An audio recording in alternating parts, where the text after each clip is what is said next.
sejahtera Allah yang melampaui segala akal dan pikiran manusia, itulah kiranya yang memelihara hati dan pikiranmu di dalam Kristus Yesus Tuhan kita.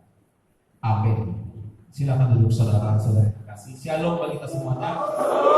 Kita akan buka firman Tuhan dan renungan untuk kita pada di Minggu Estomi pada hari ini dari 2 Korintus pasal 4 ayat 1 sampai ayat 4.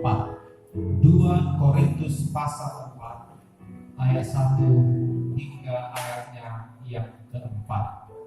Saya akan bacakan untuk kita semuanya. Mari kita mendengarkan dengan seksama, mendengarkan dengan tertib. Oleh kemurahan Allah kami telah menerima pelayanan ini.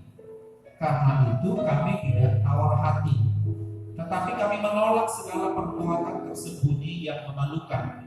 Kami tidak berlaku licik dan tidak memalsukan firman Allah. Sebaliknya, kami menyatakan kebenaran dan dengan demikian kami menyerahkan diri kami untuk dipertimbangkan oleh semua orang di hadapan Allah.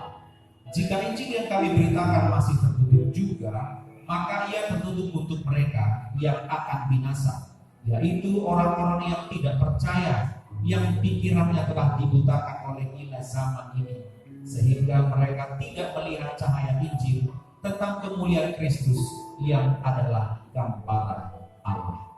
Demikian pembacaan firman Tuhan. Saudara-saudari yang terkasih dalam nama Tuhan Yesus Kristus, bagi kita yang sudah putus di pengadilan dalam persidangan, tentu tidak asing bagi kita, tidak asing ketika mendengar istilah yang menyatakan bahwa adanya menerima banding atau pikir-pikir. Kalau keputusan pengadilan atau kalau putusan hakim membuat kita lega dan merasa itu adalah sesuai dengan apa yang kita perbuat dan sesuai dengan kesepakatan yang sudah diberikan oleh keluarga, maka kita akan katakan menerima putusan itu. Tetapi jika kita masih belum dapat untuk memutuskan pada hari itu juga, diberikan waktu sekitar 1 minggu untuk pikir-pikir. Dan apabila kita tidak terima atas putusan dihubungkan dengan perbuatan kita, terlalu berat putusannya, terlalu besar dendanya dan banyak hal, maka kita diberi kesempatan untuk banding. Artinya sama dengan menolak keputusan yang pertama, menolak keputusan di pengadilan negeri.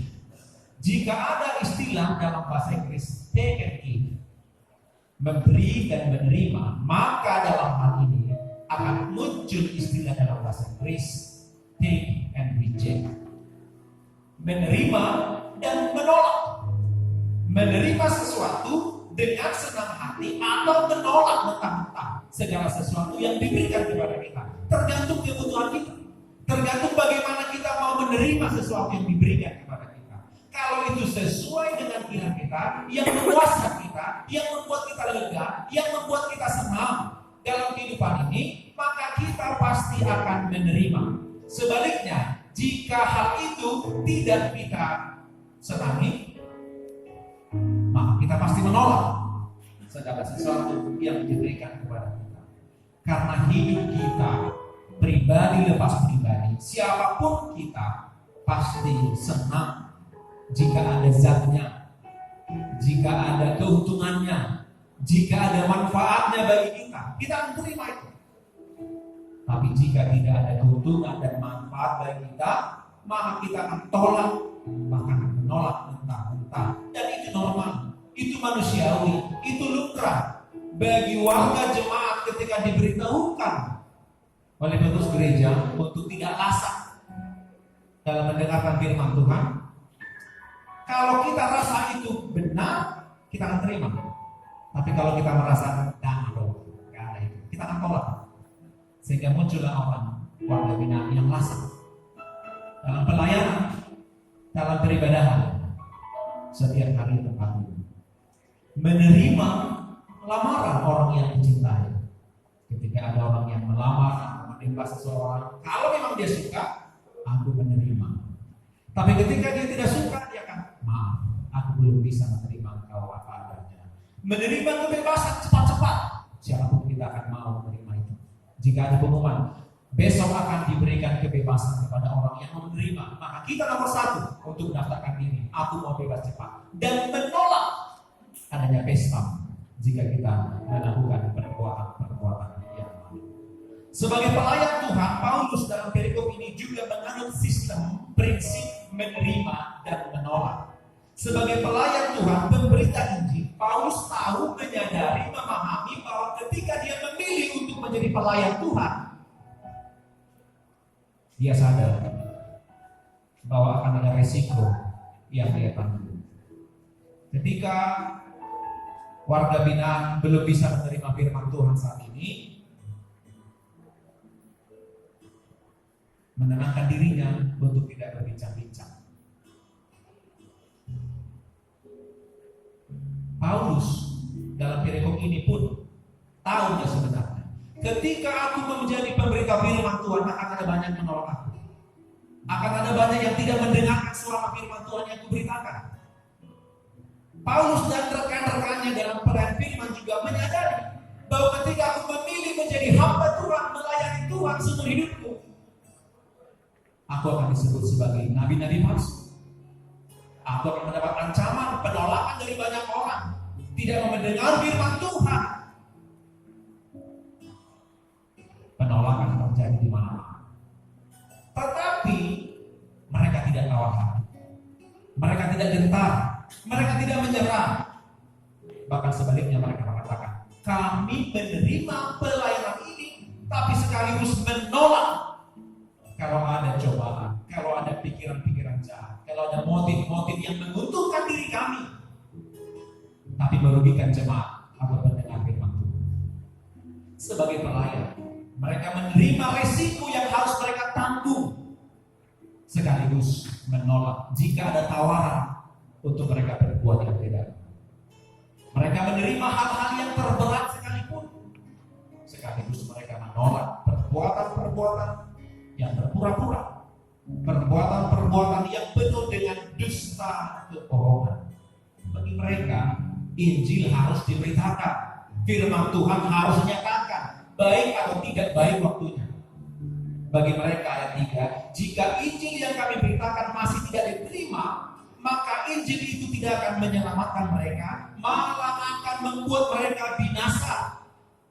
Jika pelayanan itu ditolak oleh pendengar firman Tuhan, maka tidak ada untungnya bagi para pelayan, tidak ada untungnya bagi para pemberita firman Tuhan atau Injil. Tugas mereka hanya menabur firman, menabur benih firman Tuhan. Mengenai pertumbuhannya seperti firman Tuhan yang sudah kita baca tadi. Mengenai pertumbuhannya tergantung bagaimana orang yang menerima firman Tuhan, dan terlebih tergantung bagaimana kuasa Roh Tuhan bekerja atas setiap telinga, setiap hati orang yang mendengarkan firman Tuhan. Terlebih pada saat ini, saudara-saudara terkasih, apakah kita saat ini dalam posisi menerima atau menolak firman Tuhan? Who knows? Tidak ada yang tahu. Apakah kita sungguh-sungguh mau menerima firman Tuhan atau kita menolak firman Tuhan?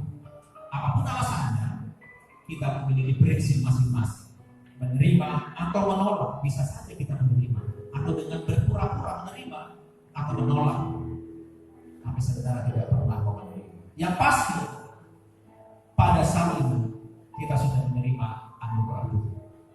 Yang pasti pada saat ini pribadi lepas pribadi kita menerima kesehatan dari Tuhan, kehidupan, sehingga kita boleh hadir di tempat ini. Walaupun ada banyak masalah, walaupun ada banyak tantangan yang kita hadapi, baik dalam diri kita, di lapas ini, atau dari keluarga di luar sana. Menerima atau menolak adalah pilihan yang kita lakukan setiap hari. Menerima atau menolak kenyataan hidup yang sampai saat ini belum bisa kita terima secara logika. Bagaimana aku bisa masuk ke tempat ini? Menerima kenyataan hidup yang pahit atau menolak kenyataan yang sudah kita jalani berbulan-bulan atau bertahun-tahun sampai saat ini. Menerima teguran atau menolak teguran. Menerima arahan, nasihat, bimbingan atau menolak itu karena melihat orangnya. Seperti Paulus dalam perikop ini sudah menanggung risiko. Menerima risiko, demikian pula hendaknya para pelayan khususnya agar siap untuk hidup dalam pelayanannya.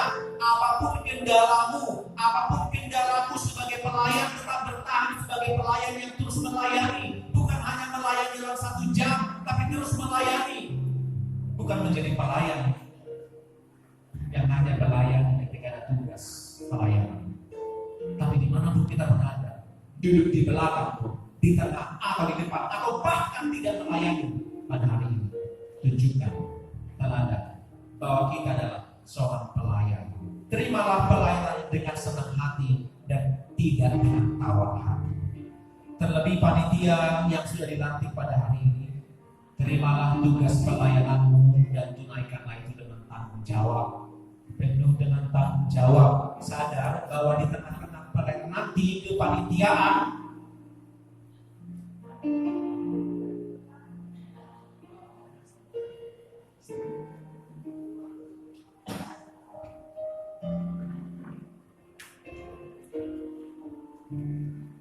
pasti akan ada tantangan, pasti akan ada godaan, pasti akan ada kebosanan, kejenuhan.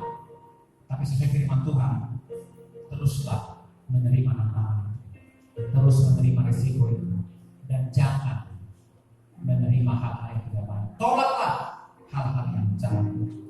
Oleh karena itu, saudara-saudara terkasih, sebagai manusia yang dewasa dalam iman, tentunya kita tahu dan sadar memahami apa yang harus kita terima dan apa yang harus kita tolak dalam kehidupan kita. Terimalah firman Tuhan dan kebenarannya, tetapi tetaplah tolak iblis dan segala kelicikannya. Terimalah firman Tuhan dan segala kebenarannya, dan tolaklah iblis dan segala kejahatan.